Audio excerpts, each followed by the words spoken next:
Guys, এই দেখেন, এটা কি বলতে পারেন? চিংড়ি মাছের মাথা, বড় চিংড়ি মাছের মাথা।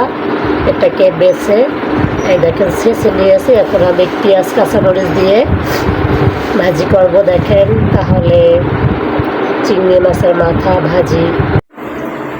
হ্যালো বন্ধুরা, এই দেখেন, এর ভিতর দিয়ে দেবো হলুদের গুঁড়ো একটু,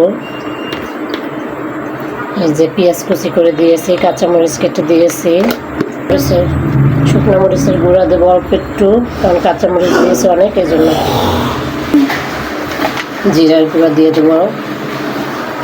এই যে টমেটো কুচি করে নিয়েছি, টমেটো কুচি দেবো। এই যে এখন ফ্রাই প্যানে তেল দিয়ে দেবো।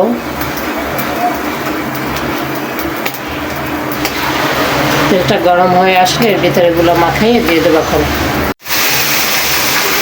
বন্ধুরা, এই যে টমেটো দিয়ে দিচ্ছি,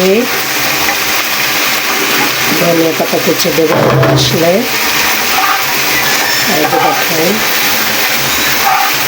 বন্ধুরাই দেখেন, ধনিয়া পাতা কুচি করে দিয়ে দিলাম।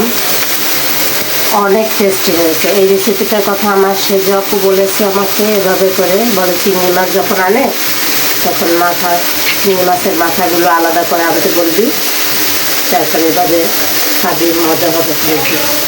আসলে এই রেসিপিটা অনেক টেস্টি হয়েছে, ট্রাই করে দেখলাম। আপনারা এভাবে ট্রাই করবেন। আল্লাহ হাফেজ।